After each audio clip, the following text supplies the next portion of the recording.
welcome to a brand new episode of the New Type of Voice podcast. My name is Feolami and I'm really excited to be here with you all today. Today, I'm joined with Saviour Iwezue, who is an exceptional Nigerian climate activist, and I'm just going to be reading her bio so you could learn more about her and the exceptional work that she's doing. So, Saviour is an award-winning climate and youth leader from Nigeria, dedicated to transforming environmental education. She founded Team Illuminate at age 15 to strengthen climate education in schools and empower young people as key players in environmental action. Through her initiatives, she has reached over 40 schools, impacted more than 5,000 students, teachers, and youth leaders, and retrieved over 10,000 kilograms of waste for recycling and built over 12 cross-sector partnerships. Saviour has been recognized as a Kofi Annan changemaker, a Shoka Young changemaker, and a QS Impacts Women's Leadership in Climate Action awardee in 2024. She was also a Canon Young Champion of the Year finalist, a People of Nature Award finalist, and a Ty Turner Policy Champion with the United Nations Environment Programme and the Captain Planets Foundation. Currently studying political science at the University of Lagos, Saviour also serves as the head of strategy at Our Youth for Climate, which is a global youth-led organization which is advancing climate education through its curriculum and academy. Through Team Illuminate, her work now spans 14 countries, supporting youth and educators turn environmental awareness into lasting action. Her work has been featured on CNN, Arise News, and The Guardian Nigeria, amplifying her mission to make environmental learning actionable, inclusive, and youth-driven. Thank you so much for joining me, Saviour. This has been really an impressive value, and you're doing such an amazing work. Thank you so much. It's great to be having this conversation with you, Faye, and thank you for the invite. Thank you so much for being my my first question to you is I would like to know the genesis of why you started Team Illuminate. I know you started at age 15, and I know you're now in your early 20s. But I would like to know why did you decide to start this? What was the purpose behind starting Team Illuminate? Yeah, I think one of the major things is that as a young person, there is a tendency to be very curious. There is a tendency to want to do things differently, to be unique, to find your own path and spark. Um, so for me, I think curiosity and concern was what really started out my journey in leadership. So I grew up with certain health challenges that, was really triggered by smoke, strong smells, bright lights, and stuff like that. And then growing up in Festac, one common thing that often happens in Festac is you find a lot of people burning their waste, like open burning across the street. So it's like I'm struggling to breathe here. And it's not just that discomfort of like the smell, it really does trigger me sometimes dizzy spells and all of that. So I was really concerned why people were just comfortable like walking past, all of this smoke. And then, also growing up, my parents were very keen about certain, behaviors. Were just some things that, they had conditioned our minds to think were not dignified enough to do. You couldn't find me as a child or like even now, or even my parents use something and then throw it on the floor. Like, what's that? So there was that difference in upbringing for me, where certain things were just not normal. No matter how anybody wanted to position it, it was certainly not normal. So, coupled with the fact that it was really a battle for me in terms of my health, but then also that difference in mindset that, waste pollution is not supposed to be normal. And seeing that people as in children really young, like you literally see a 5-year-old and then it's like they've seen their mother throw dirt on the floor, and so what is there? They do their own too, right? So there was always that, would I say, gap for me in terms of when I see other people do such things, and then when I'm in such a position, I'm thinking differently. So for me, at that time, I saw a problem that other people were literally just passing by, and it was very concerning for me, and even more personal for me. I was not comfortable with my situation around like the open burning, around waste pollution. I was not comfortable with the environmental situation in my community. Oftentimes I'd experienced, flooding in my community, and it was not a funny situation, right? So in general, I wanted to do something about it, and I'm a very vocal person. So I would talk to like my friends in school about it, my parents about it, and talking to my friends and like, "Ah, why would I go and be cleaning the road? That's gonna reduce their steez and everything."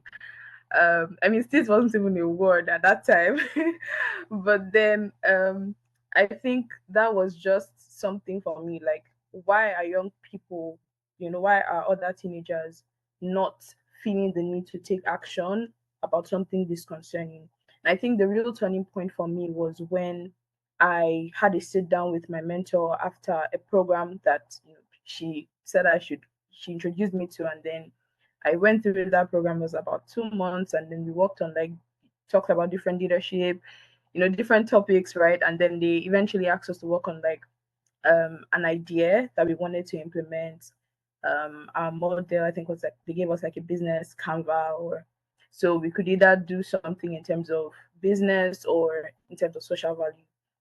And then while thinking of that, um, I began to like talk about these issues and wanting to create a project about it, because I'd also noticed that most of the young people who were bothered about their aura reducing and all of those things didn't even know half of the importance of their environment, didn't actually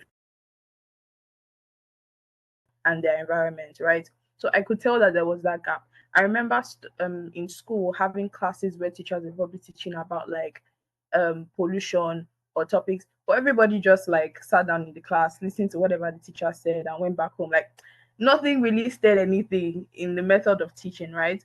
And that's how it is generally across many other subjects, not just that. But then for me, due to my own personal experiences, I felt very strongly about young people beginning to understand what is at stake when it comes to the environment.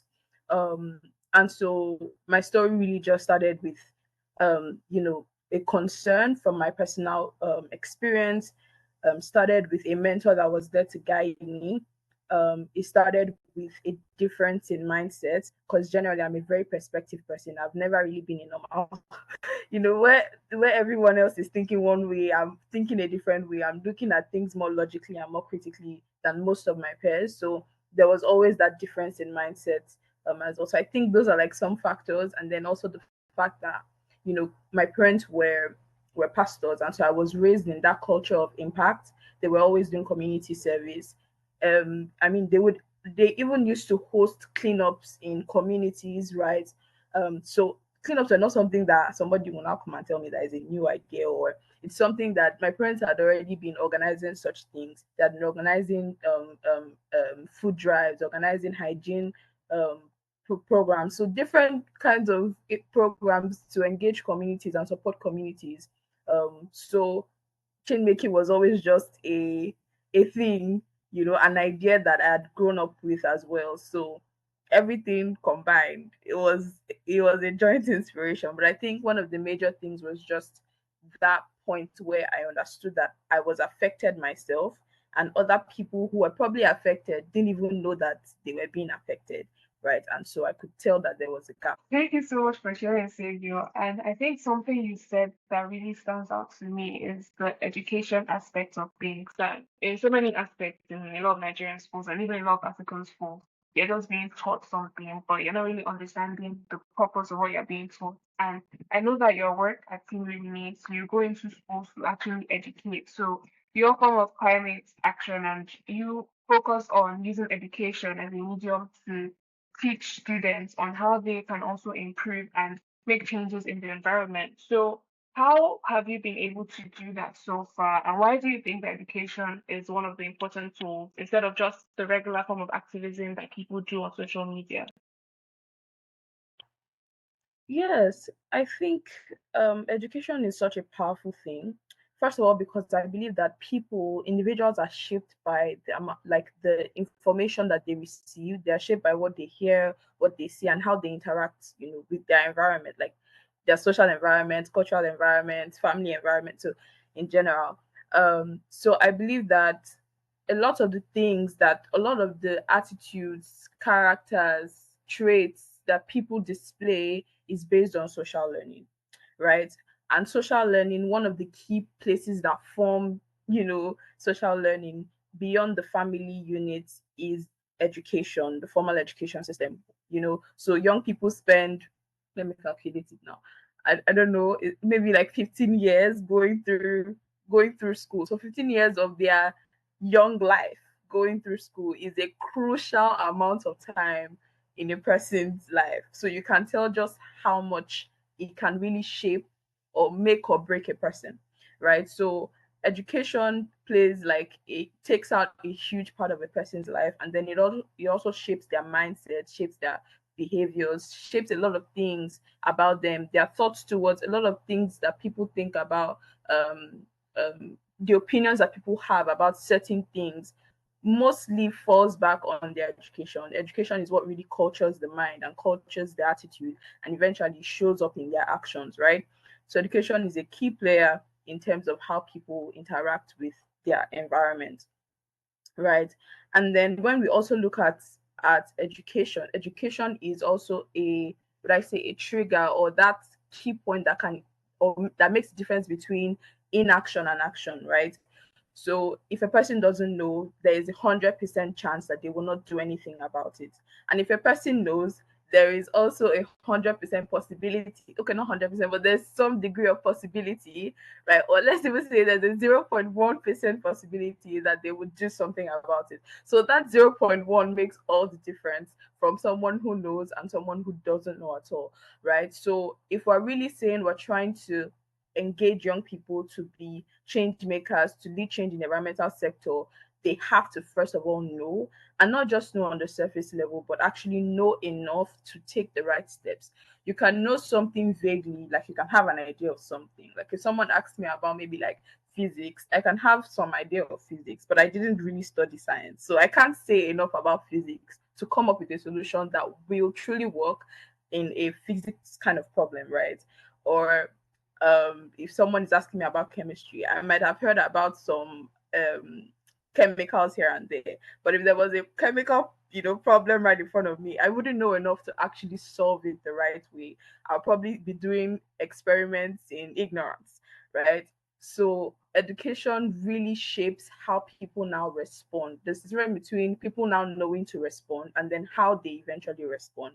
So I think education should go beyond just feeding information, which is what generally most of the education system does now. We just come, write on the board, talk, talk, talk. Half of the things that I even said, the students are probably not even listening. They're daydreaming, right? So education needs to go beyond feeding just information, but actually building a sense of curiosity and building some emotional connection to a degree, emotional connection to what is being taught, or at least just sparking interest, right? So curiosity at the very least should be a core part of what we're saying when we're talking about education, right? Young people should be able to hear about something and want to know more, or even want to find out, how does this actually affect me, or how is this showing up in my world, right? So that's a crucial line. So for us, that's what we really focus on. We don't just try to say, oh, there's a big problem here, right? We're not just here saying, oh, the environment, we're having a lot of environmental degradation, oh, flooding can cause this and that, and then everybody goes to sleep. We started out that way, right? But in a different manner, right? We started out, going to schools and engaging students, but we also try to not just go there and tell them what to do, but to engage in conversations. So we started with conversations because we believe that conversations help people really think deeply about how these issues show up in their lives, right? So conversations was where we started engaging people who understood and didn't understand and taking action at some point. There were lots of people that in the beginning I just dragged them along with me whenever I wanted to host cleanups or take action. I could do that because they were my friends. Majority of them are my friends. So I just say, you know what, I want to do this and you're coming. And they're like, oh, I have this. I'm like, no, you're coming. Right. So but that was how many of them began to grow. They were like learning on the job. Right. So that was the beginning of it. But over time we moved from doing it out of passion to actually just building programs. And so now we have built programs like the Green Student Program, which not just brings this information to them, We have created online resources, so like courses, guidebooks that people can, read, learn more about the environment. And then the way the Green Student Program is designed, it is designed to first of all deliver the knowledge and information through our resources, and then we host a workshop as well that engages in conversation. Really, most of our workshops almost look like chaos because they don't really follow the normal pattern of sit down, listen to speakers. We literally have most of our sessions are like group sessions.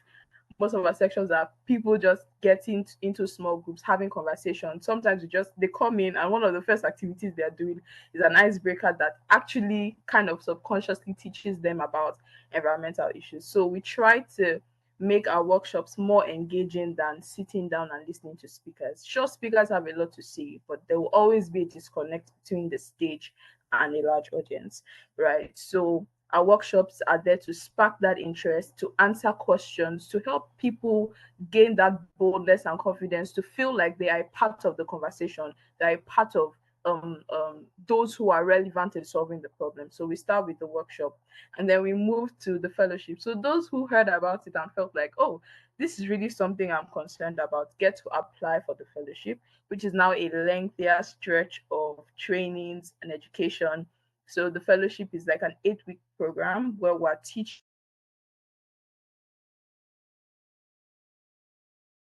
with other young people internationally, not just in Africa, but like across the world with one of our partners, the Prize. So they get to engage with other teenagers like them who are doing amazing work in other countries. So their minds are already thinking beyond just what is happening in their community or in Lagos or in Nigeria to what is happening all across the globe, right?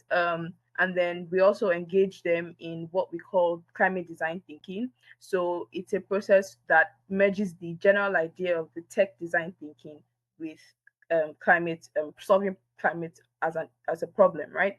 Solving climate change as a problem, right? So it's helping these young people to think through the problem critically and not just say, oh, I want to host the cleanup. Why are you hosting the cleanup? Why is it important? How does it actually serve the people in that community, right? And so eventually we've in recent times been able to now offer small grants to exceptional fellows who eventually go ahead to implement their own projects, start clubs. And one of the fellows that I'm very, always very proud to share her story, a young girl named Favor, who actually attempted to create an alternative to plastic with rice husk and other natural ingredients. And after many failed efforts, we had one successful prototype. And, that's a different thought pattern for me because most young people want to start from what they can easily do, but she started from something that, and she started as an art student. Like it's not even her core.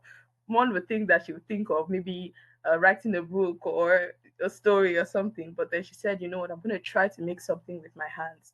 And so we saw young people move from being an art student who probably doesn't engage in subjects like geography, at best maybe biology, she will learn about plants and animals, and to moving into someone who now got deep interest in the environmental space, learning more about it, engaging her peers in workshops in school, and actually attempting to create something that she had almost no idea about, but after many failed attempts eventually made something good out of it. So that's kind of like our process. We're not just trying to help people learn about these issues.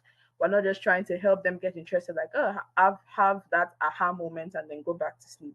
We're determined to see them go through a full process of having that moment and then thinking critically about what they can do, how they can collaborate with other people, and actually doing something about it. And hopefully sustaining it. Several of them have sustained these efforts in their schools, in their communities. And every time they're sending videos, pictures of, look what we have done. I've tried something else since the fellowship.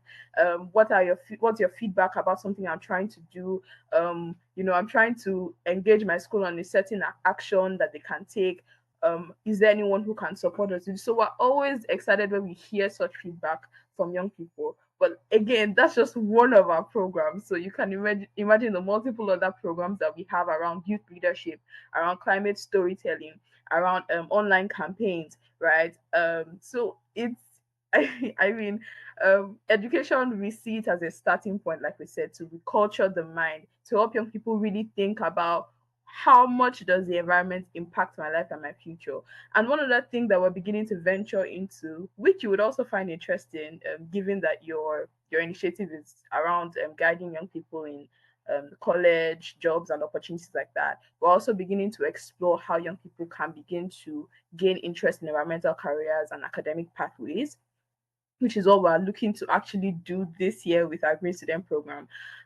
So we've, getting into university, I've met a lot of people studying like marine science and, many young people in the faculty of environmental sciences. And they're like, oh, it was a supplementary offer, right? This is not what I applied to do. They don't really know what they're supposed to do after studying botany or after studying zoology or fisheries, right? So many of them don't even know the scope of opportunities that exist within the environmental space. And many young people from secondary school who want to transition into the university, sometimes we're asking, oh, so what do you want to, eventually study? You're more likely to hear people say like engineering, say, maybe even theater arts is even more, so you would hear people say mass comm, you would hear them say like all the conventional things, you hear them say medical sciences, you hear them say all the conventional things, but then you would rarely hear anyone with their full chest say I want to go and study botany,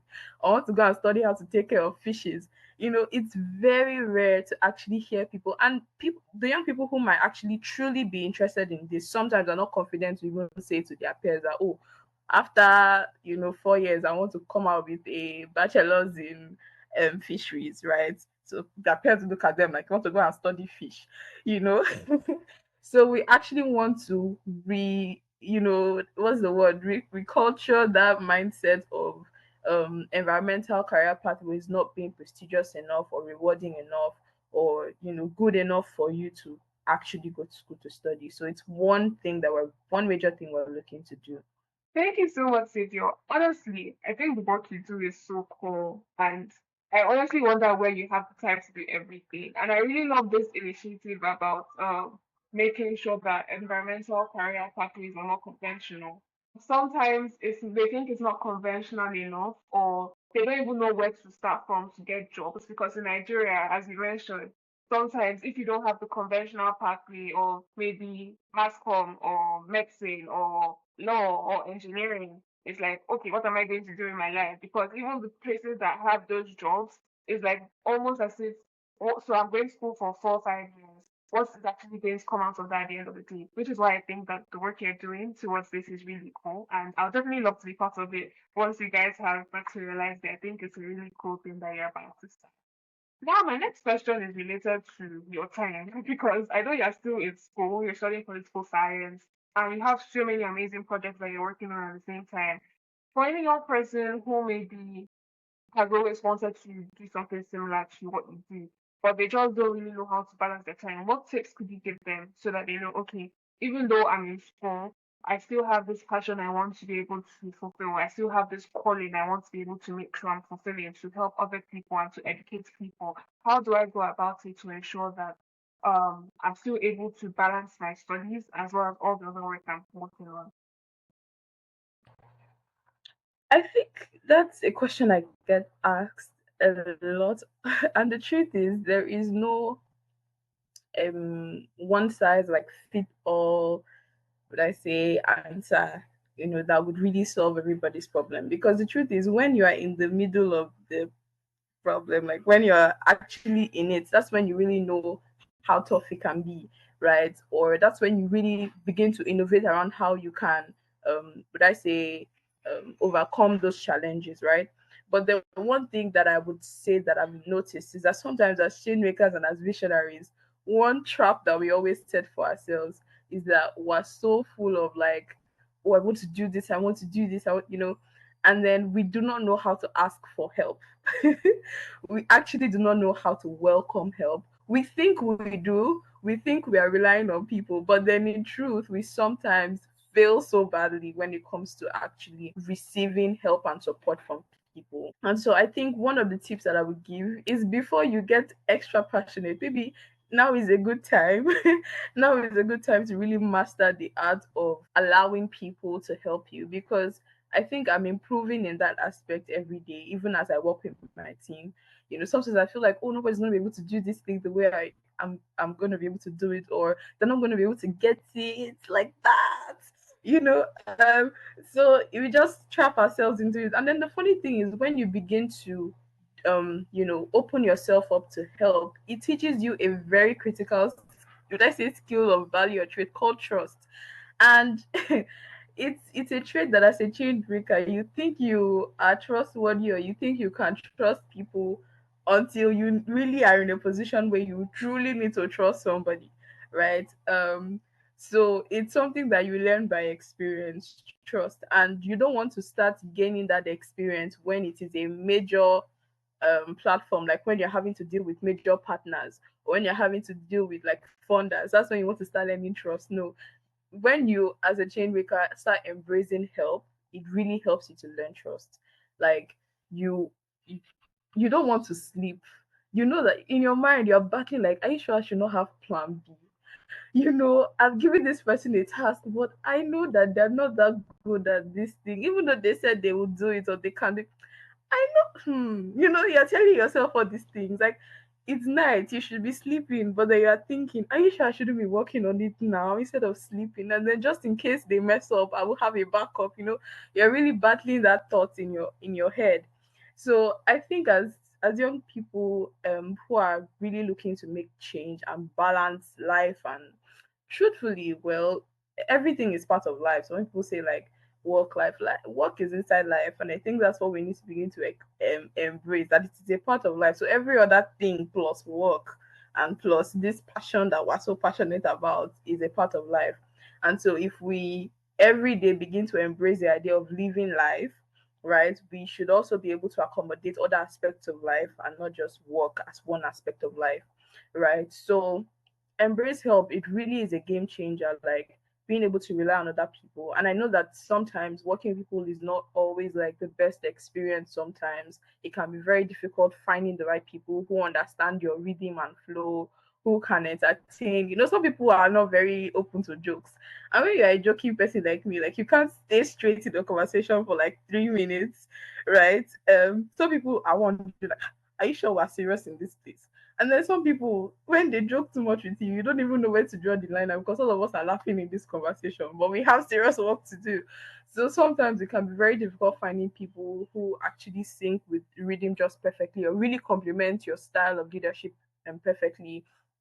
But then accepting help really changes the game if you're looking for balance. And then I think another thing that really helps is understanding yourself, because when you talk about balance, the other side of it is the fact that if you don't balance, you would eventually be giving up one for the other, or experience burnout and all those kind of things, right? So one thing that I would say is really understanding yourself. For some people, the way that they deal with the burnout is like, oh, they really set priorities, and like, they plan their whole thing, right? And then they say, oh, after I've taken on 3 tasks, I'm not taking on anything again. Everybody's no, no, no, no. But for me, I just ensure that I sleep early. Like, I can sleep at 7. So I'm someone that can say, oh, I'm gonna do all of this today, and I can push myself so hard, and then the next morning I'm feeling refreshed. Why? Because I slept by like 6 p.m. So everybody just needs to know how to cook. For some people, maybe just music can help them get back on their feet. So understanding yourself, which is not a one day's job, is a lifelong job of understanding yourself and reflecting every day of how you can improve your way of would I say, getting through life and its challenges. And then sometimes you can have it all figured out, or think you have it all figured out, and you are in Nigeria. There's nothing like figuring it out. You'd say, okay, usually I have classes, I have my major or compulsory classes Monday, Tuesday, Friday ish. I'm free. That's the day that a lecturer will just wake up from nowhere and pack, you know, all the maybe he'll say he wants to have 3 classes in that Friday, since it's a free day for you people. So there's never really I figured it all out. I think as it comes, the word innovate just pops up right? You begin to innovate creatively, begin to seek ways in which you can manage, or would I say, scale through those problems or those challenges. Sometimes you could have made plans like, oh, I'm going to have a meeting, a major meeting, and the lecturer says you have a test. And then you're now thinking, this meeting with international partners, this test with this lecture that I don't even like, right? So you're going to have a lot of dilemmas, and then that's where also your ethics and your value comes in. So what your values now begin to shape how you respond to these challenges. Because some people, they just push things under the bus, like I can just, anything goes, right? But for some people, they have really strong principles, and that begins to define like how they respond to certain things. Like, oh, if I said I was going to be at this meeting for 8 o'clock, then I'm going to be there. I'm not going to, would I say, let down a partner because of a test that I can obviously receipt or something like that. So I think for some people, then the values and ethics really comes into play. That really allows them to now strongly say, this is what I'm going to do, or this is how I'm going to tackle this problem. Basically based on their own set of principles and values. Thank you so much, Silvio. I think some of the key things you said that really resonated with me was knowing how to ask for help. I think that as young change makers, sometimes there's always this problem when it comes to delegation of things just because you are worried. Because sometimes when you own a project or when you have a vision for a project, you think that you're the only one who can actually contribute to that thing and you know exactly how you have it in your mind. And I think that as young change makers, something that is great is understanding that as long as you've trusted, as you mentioned, trust is important. As long as you've entrusted someone to be part of your team, they also have their own unique experiences that they can always bring into whatever initiative and project that you're working on. And I think another thing you mentioned that is really important is that this whole thing is a lifelong process. I was having a conversation with, so actually, Saviour and I, we met through the Africa Young Kingmaker program. That was actually how we became connected. So I was having, she's, I think, in the 2023 or 2024 cohorts. 2024. Okay, so the 2024 cohorts and I'm in the 2025 cohort. So we were having our a debrief because we hadn't spoken, my cohort, we hadn't spoken like online in a while since the festival in June, and then we had a meeting before that. So we're just talking about how we balance our lives and balance working on so many things at the same time. And everybody was like, man, this thing is not easy. Like you can come down and say all the things you want to say, but like so many people are doing so many things at the same time, be either in school or maybe even working. Some people are finishing uni, and there just be so many demands and things that just come up depending on where you're living in Nigeria, even outside Nigeria, because we have a couple of AYCs that don't live here anymore. But I just think that knowing yourself, as you mentioned, I think that's something I'm really going to take away with. It's very important to know yourself, and especially in the Nigerian aspect. There are so many things that can just change or disorientate you, but also having patience, I think, is quite important, and just understanding your abilities. And I think also, I think something I would like to add on to that is giving yourself a break in the sense that sometimes even if things don't work out the way you expected them to, it doesn't mean that that's the end of the world. So for example, in Nigeria, something that could be a problem could be like a power outage or a Wi-Fi outage, for example. Let's say you're having a meeting with an international client, you're trying to maybe secure a sort of partnership. Nigeria will just show itself the Wi-Fi will stop working, or they'll just take lights. You now spend like 5 to 10 minutes trying to get back into the meeting. People are waiting for you on a call, and it can really disorientate a person. But then I think what really makes us resilient people is how we're still able to persevere regardless of certain circumstances and things that we have. And I think that's also really important. And still on the Nigeria issue, working in climate, a lot of Nigerians don't take it seriously. That's for you now. So I know that some people like, what's this one that you're doing? And don't we have other problems to deal with that, like climate change and all? But then I know that this is such an important project for you, and so many people still see climate change as a sort of distance issue. So how do you think, or what ways do you and your team kind of make climate issues more relatable to young people and let them see that this thing is not a far away thing, no. It's actually something that affects you now, and if you don't take action now, that more problems could possibly arise in the near future. Yeah, so before I actually go to that, you know what you said about the power outage? I was having like a similar interview once for a podcast as well, and it was in the evening. So there was light initially, and then all of a sudden they took light. Everywhere was dark. We literally had the first part of the interview, like my face was showing, everyone was bright, and then the remaining part of the interview, it was just like my teeth and my eyes, in the dark. It was a crazy ride that day, and then I was dealing with internet, with everything that was going on. So you can almost imagine. And I really love what you said about like when things fail sometimes. And it's one thing I always tell myself, I'm not afraid to have a failed project. I mean, I've had several failed projects, and if I don't tell you, you will not know that we failed, Abby.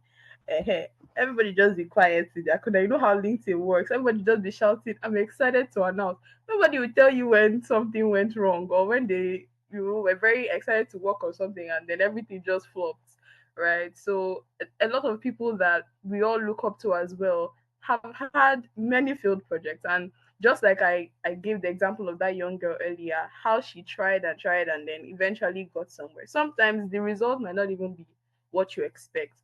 An example I'll give was before I was elected as an Ashoka Young Kingmaker. My first contact with Ashoka was the global Ashoka, and I was applying to for their competition, which was the Green Change Makers Challenge, which they had in 2023. And then I got into the semifinals, and I was very hopeful to get into the finals at least, right? And so I didn't get into the finals. But then one good thing that happened for me was that one of the judges actually reached out to me on LinkedIn. I was like, I really love what you're doing, and I would love to support and mentor you through that process. So it might have felt like a fail, like, oh, I didn't go through, even though I had like great hope to go through the next stage. But then the outcome was different from what I expected. And since he began to mentor me, he has mentored, my team, has had several trainings with my team. He has recommended me for several other opportunities that I've gotten into. Currently, I'm a Kofi Annan chain maker. He was one of the people who recommended me for that program. And, so it really doesn't always happen the way you would expect. And so on to like the Nigerian aspect of how people really connect with the topic of climate. I think one of the things is the understanding that people are not actually blind, right? They can literally see what is going on, but they just can't pinpoint, you know, they can't trace it back to the word climate change. That's all, right? So if you went into a local community where they do not speak English and they were probably experiencing coastal erosion, they were noticing that, oh, it's the fishes in their sea are becoming, in their maybe water body are becoming less, or the maybe the vegetation in their water bodies are growing less and all of that. They would have their own words or their own ways of saying, oh, this is a problem, right? But it might not be climate change. You go into a community and you start asking questions, and they will be complaining, like they will have a long list of complaints about environmental issues that they are experiencing, but they will certainly not say climate change. And the only thing that kind of like makes that gap, is the fact that they have not been able to connect the dots, right? And it's the same for most Nigerians. They've experienced the flooding. They've heard about the one that happened in Bayelsa that literally covered up houses and displaced people and a lot of loss and damage. They've heard about all those things. They've heard about the ones in Medjugorje. They've heard about all those things on the news. They have experienced several of these issues themselves. They themselves complain when there is scarcity of some of their favorite produce, fresh produce that they buy. They're the ones that say, "Oh, tomatoes is no longer in season." They're the ones that complain about. There was a period where, for a long, I think it was earlier or sometime earlier, either in 2024, that there was like a long stretch of Hamatan, and it was not a usual Hamatan, usual Hamatan month, right? And people complained about it, but nobody was going to say it was a climate issue simply because they have not been able to connect the dots. So I think one thing is understanding that it's nice to throw around the buzzword climate change, but then the real thing is the experience. The experience is what makes it a problem. The fact that people are experiencing the effects, right? The fact that we can obviously see the effects in our ecosystem, that is what makes it a problem. And so when we go into schools, when we're engaging communities, when we're engaging young people, we're not going there and then the first thing we're saying is climate change, right? We're going there to ask about their experiences. And when they started talking about their experience, they were like, do you know that this thing that you're experiencing, this is what it is actually called? Right. So they might not know that what they just experienced is coastal erosion. They might call it maybe something, if it's a community, maybe like a Yoruba community in Lagos, for example, they might have their Yoruba name for it, right? They might not call it coastal erosion. So us as activists or as advocates going into that community would now begin to bring them into like a more advanced part of that problem. And the good thing about it is that when we begin to engage these communities, they already have their own ways of showing resilience. So you go into the communities and then they're telling you, oh, we're having all these problems. And the next thing you're hearing is that, oh, when this happens, this is what we do.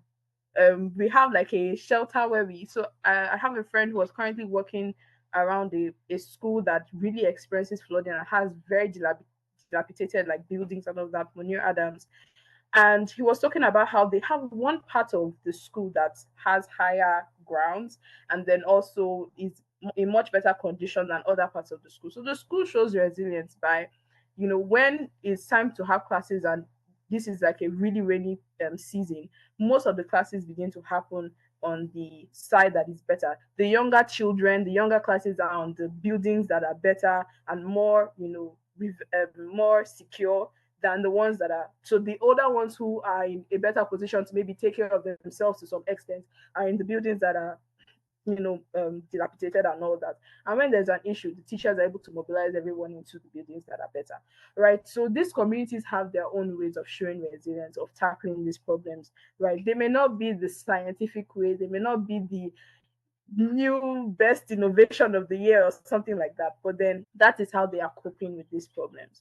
And so our role as educators is just to bridge that gap between their experiences and help them connect dots. I mean, I've engaged once with a student at a green student program who was telling us, about how the community where she is River Rhine, or it's like a water area, and usually ships would pass by the community and then they would empty their waste in their water body before they move into the larger um, the, the rivers and the beaches and all that. So what we eventually see is that these people, young people, are observant. They are seeing these things happening in their community. They are seeing that these things are a problem. They know that it is not normal for it to always be their community where they will come and empty, where ships always come and empty their garbage, right? But then they are either not aware enough of how to solve this problem. They don't feel empowered. They don't feel like they have the resources or the ability to solve that problem, or they just don't think it is their place. Like what we said about having conversations so that they feel like they are relevant relevant stakeholders in solving the problem. They don't feel like it is their place. They feel like, oh, this is a government issue. At most, maybe my mom will want report this issue or something. They don't feel like it is their place. And even the little that they can do, I mean, a young person has a mouth. What stops them from reporting it to their local authorities, right? They would expect that, oh, maybe my parents should be the ones to do that, right? So they don't feel like it is their place to solve this problem, or they don't feel empowered to do it, or they don't know enough, to actually solve the problem. So that's where we now come in terms of helping them understand, that it is their place and there is nothing too small scale or too big scale, of an idea to actually solve that problem, and to empower them with the tools and resources. Like we said, we're beginning to receive more support and also help young people now access microfunding and grants to start implementing their own ideas. One of the beneficiaries who we were going to give a grant, like we went to the school to offer their student a grant, and when I approached the principal, he was like, that what did he do? Like, this boy that's always causing problems in school and causing trouble. So they had already written him off as a mischievous person. But he had one of the top 6 ideas from over 13 ideas that were pitched during our program. So as much as he might not have been the most studious or the most, of students, but then he had an idea, and he actually was one of the very first to complete his project because he was so excited about it. He was one that inspired other fellows who won the grants to actually look out for opportunities to partner with organizations, because he partnered with a recycling center in his community. He went there several times, so he showed that resilience, he showed that interest, he showed that excitement, despite not being like the first in the class or something, right? So a lot of Nigerian schools we've engaged with, they're like, and so they will clean the environment, to keep the environment clean. What else? So but then when they begin to see how their students are taking it passionately, when they begin to see that their students are winning awards, and it begins to give them a sense of pride, like, that's our students doing something that is making us proud. So I think many of them, they really love the fruits of the programs, but when we initially come, they're like skeptical, like, we're not so sure what these children want to come and do, because at first we're young, so it's like, these children. But then we're not just young, we're ambitious, and we actually have something to offer. We have something of value to offer. So that makes all the difference, right? Yeah, thank you very much, Saviour. Speaking about teachers, I know that for you to even be able to engage in a school or even reach out to students that let's do this in your school, likely you'll have to go through either the teachers or maybe the principal of that school. Have there been any challenges doing that over the years? And do you guys have any programs that are or future programs that are towards encouraging teachers to also make a change in the lives of these students? So as you're teaching the teachers are also learning, and the teachers can then imbibe what is being taught, what they're being or what they're learning into the lives of the students that you are coming to teach. Yes. So one of the things that we also do through our Green Student program is teachers are also invited to the workshops.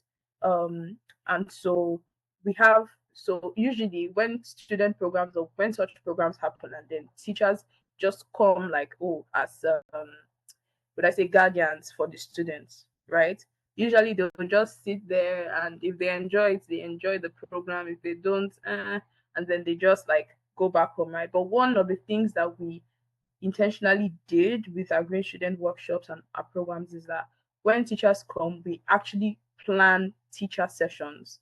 So the students are having their own engagements, and the teachers are having separate workshops where they are getting to engage with experts and other young environmentalists who are sharing how they are, really making a difference.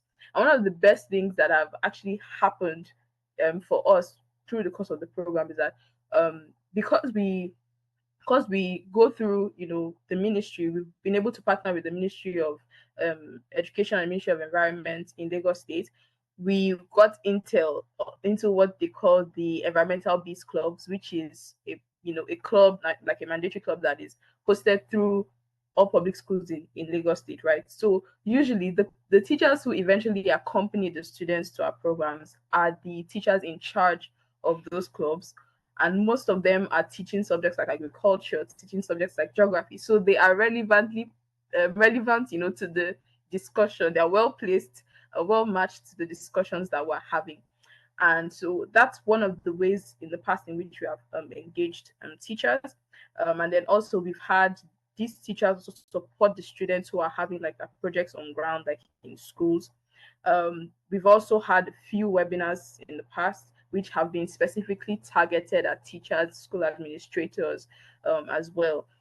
But looking on the future, we're currently working on expanding the Green Student Program to what we now call the Green Education Program. So making it more holistic and compact, where we now have a part of it that is dedicated towards educators, dedicated towards education stakeholders. So we're talking about relevant offices in the Ministry of Education, relevant offices in the Ministry of Environment, and offices like the Loma Academy, for example, which is a branch of the Lagos State Waste Management Authority, focused solely on educating around waste management, right? So bringing together stakeholders like this, to see how we can strengthen and identify gaps that can be bridged, um, in the environmental education space in general across Nigeria. We're looking to have it in, across different states actually, and not just Lagos. So, education stakeholders, we're also looking at training specifically for teachers in the environmental, who are more environmentally focused, like I mentioned, teaching subjects like geography, agriculture, biology, botany, subjects that are in that have relevance to the environmental sector, and then also agree to them program now complementing by training and empowering student leaders to come up with student-led initiatives. So what broadening the scope to strengthen, because we understand that education cannot solely lie on just talking to the students alone. There has to be like I said before about me in a class learning about pollution. I think most students need to learn about pollution more intentionally. Most students need to learn about the subjects more intentionally. So how can we also empower the teachers to teach differently, to teach with intention, to teach with the aim of inspiring them to take action, to teach with the aim of inspiring curiosity, to teach differently, to actually not just come into the class and the students can wander off into space, but they're looking at you like, black in the face. You feel like they're listening and engaging with you, but they're really not, right? So, how can we empower teachers to teach as change maker teachers, which is in line with the Ashoka model of, change maker activation? So, how can we empower teachers to teach differently with the mindset of a change maker teacher? Yeah, thank you very much, Saviour. I just think learning more about your work, I'm even getting personally more educated because I didn't really know how wide the scope of Team Illuminate work is, but I think through this conversation, I'm learning so much and I'm really inspired by the work that you're doing. And I've been wanting to ask, why is your organization called Team Illuminate? I would really love to know the reason behind that name. History. So it actually started.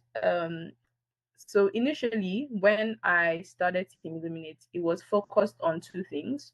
It was focused on student entrepreneurship and environmental action. So it started with an exhibition where we encouraged young people to bring their skills, their products. So I knew several young people, like teenagers, youth who had like businesses. And then I also noticed that a lot of young people, were not actually monetizing their home skills. So skills like cooking. Cooking is a skill. You can sell food and make money, right? So we kind of brought young people together, right, to that exhibition to kind of, like I say, sell their skills, broaden their scope of client base. So if someone was selling food or had a business around selling food, if you told your clients that you were having an exhibition, a lot of them will probably come and want to patronize you. But then they will also get to meet other people, rather see other people's products or businesses and probably get interested. So there's like an exchange of clientele, right? And then we also had like the whole other people who are just interested in supporting the initiative come around and make that purchase. That was also where I met the mentor that supported me to towards building yes, the mentor that I mentioned earlier, towards building my project better. So hosting that exhibition, the name of the exhibition itself was Illuminate, right? And so we kind of just went with the flow of that. But then over time, it has really begun to shape our identity, because now we say that we're on a mission to illuminate Earth, right? So it has really shaped our identity. We see the idea of illumination as, a spark of ideas, right? And it's part of what we're doing, helping young people come up with ideas, helping young people also illumination also talks about like enlightenment, right? So how can people know more, right? So enlightenment, a spark of ideas. And then also the fact that it kind of shines a light, so it's like it's a dark place, you don't really know where the table is, where the chair is. But then when there's light, you can see everything clearly. So one of the things that we also try to do is help young people see clearly their role, right, in solving environmental issues. So it has, from being, that exhibition named the Illuminate exhibition, right, in 2019 actually, to now shaping our identity around how we solve environmental problems as an organization. And then, of course, we truly identify with the idea of teamwork. Like I said, something I initially struggled with, but then now I really can't do anything without putting through like a phone call or like talking to my team and saying like, oh, this is the idea I have. So what are we doing, right? So as a team, we fight. We really operate more as a family, and we try to not just be that team where we're just sending tasks like everywhere, but also try to like engage ourselves as people, as individuals, and really have that concern for everyone's growth and everyone's improvement through their own journeys, right? So yes, I think that's the origin, really, the exhibition, and then over time, it has now shaped our identity as an environmentally focused organization. I think the name really adds on to. I think from the name, you can actually kind of tell the vision, like you said, it's like shedding light, and I think that you guys are doing such an amazing work in that aspect. And I'm really happy to hear the story behind the name. I've always wondered, I always wanted to ask you. I'm happy I had the opportunity to do so today. All right, we're almost done with that conversation for today. I have two more questions for you.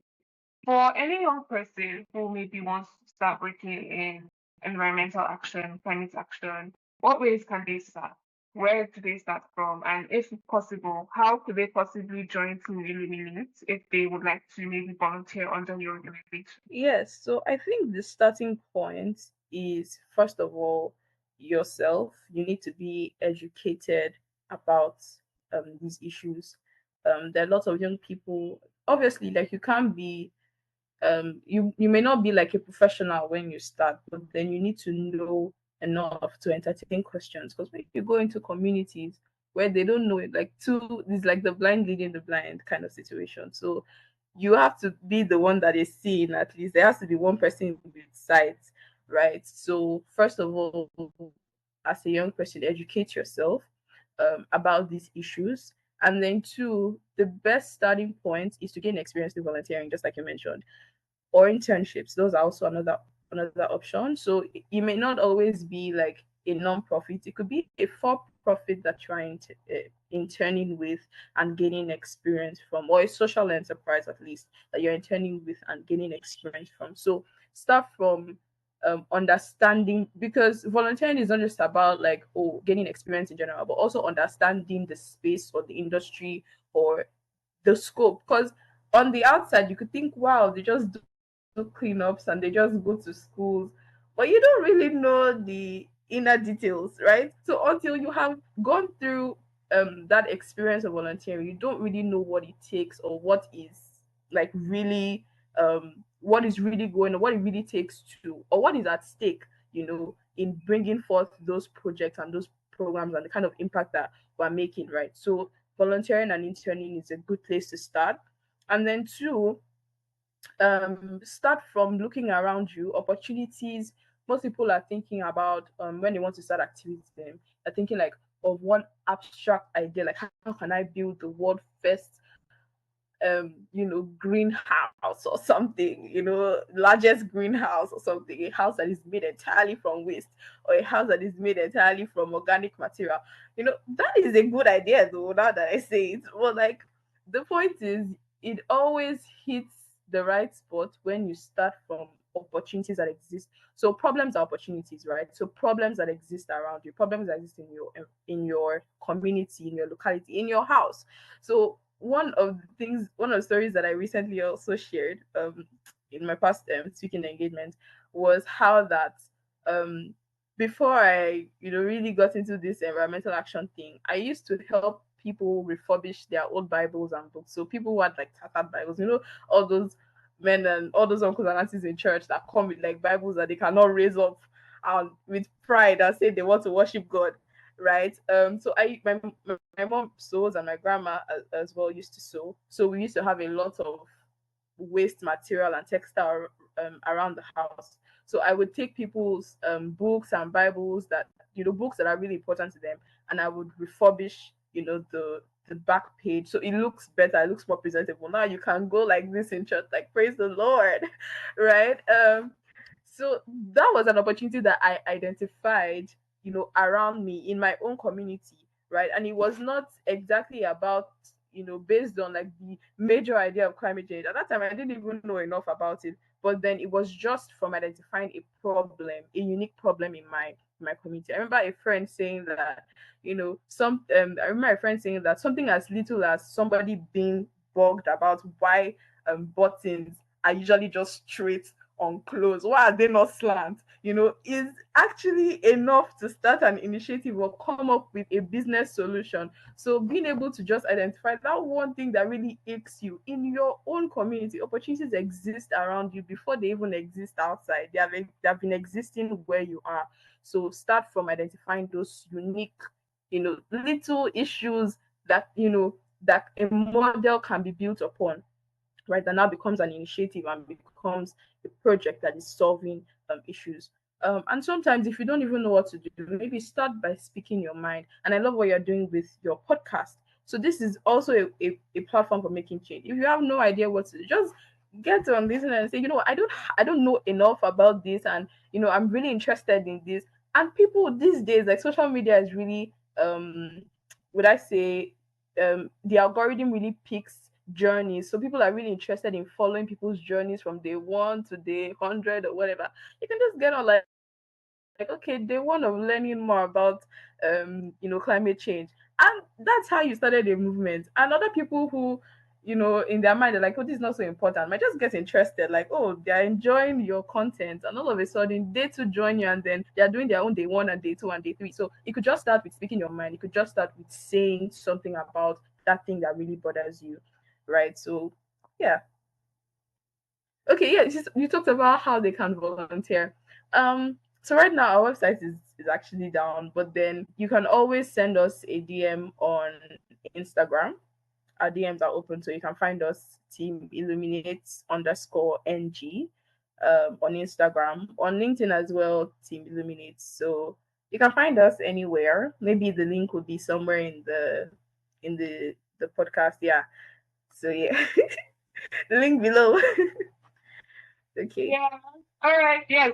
As Saviour said, the links for her social media as well as the Illuminate, everything will be down below. So don't worry about that. You can connect to Saviour after this podcast interview. Everything is going to be linked down below. My last question for you. Actually, you're my longest guest this season, and I'm actually really happy. It's been such a productive conversation. This is the longest episode I've recorded since I've done this season. But my last question for you is, what's next for Team Illuminate? What can people look forward to in the coming months, maybe 2026, as the year is wrapping up? What could people look forward to? Yes, so I think one of the things to look forward to is that we're scaling. And I'm really, really grateful to God because this is a 15-year-old's dream, right? And then we're really scaling.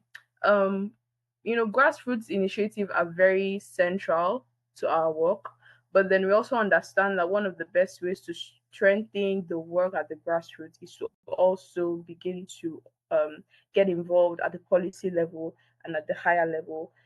So one of the things that we're really trying to get into is the policy space around. Thankfully, I'm studying political science, although we know that theory is different from practice, but then that just to some extent I have some would I say entry or an open door, for example, for a start rather. So getting into policy really is one thing we're really looking to do. For example, of recent, Nigeria had like a change in the curriculum, the national curriculum for secondary schools. One of the things that this curriculum has now embraced is topics like climate change, other topics like social studies, right? So um, and then also basic science as well now incorporates topics on that climate change.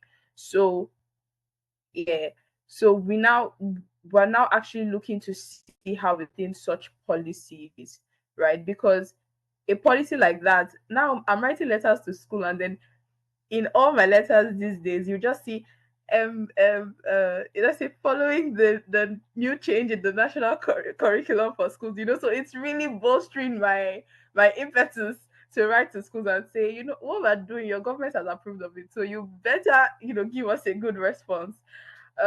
So you see how policy really strengthens and really bolsters the work that we do at the grassroots. So getting into that policy space is something we're really looking into. And I'm grateful that through the Green Education Program, we can actually get a leap into that by engaging government stakeholders at the education level, and at the state ministry level. So, and across several states as well. So that's like our entry point into the policy space. But it's one space we're really looking to explore on how we can strengthen the policy, not just formulation, but also the implementation and the evaluation of those policies. Because a lot of times we find that policies are related and passed, and then we shout yay and either go to sleep, or they're formulated and passed, then they're implemented to some extent, and then everybody goes to sleep. Usually, or if there's an evaluation, it's somewhere eating dust, in a shelf or something. It's not enough. People don't know about this evaluation, and when the evaluation does happen, there is no process back to review again that says, okay, now that we've evaluated, where are the problems and how can we improve on what we said before.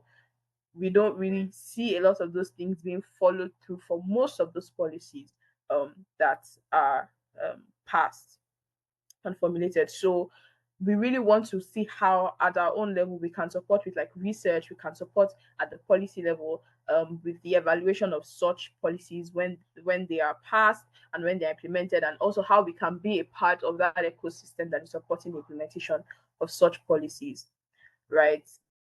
um and then also look forward to seeing us full scale advocacy as well, and then also working at a larger scale for most of our projects.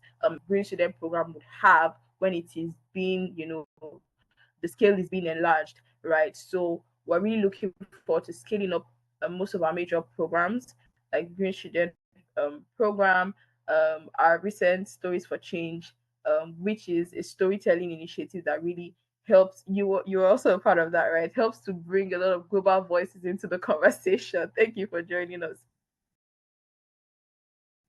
To bring a lot of global voices into the conversation and a lot more perspective in an intersectional perspective, right? So and hopefully looking towards intergenerational as well, beyond just intersectional. So we're looking to policy, we're looking to expand our activism and advocacy, looking also to scale up our projects and programs, and then really bring in that intersectional perspective and hopefully intergenerational. Thank you so much, Saviour.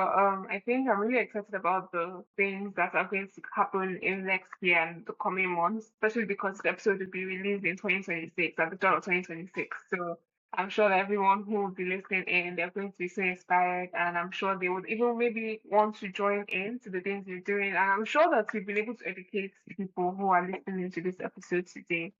So please make sure you follow Saviour on all her social media platforms. They're going to be linked below. So make sure you follow. Make sure you follow the Team Illuminate page also. They're doing such an amazing work, her and her team.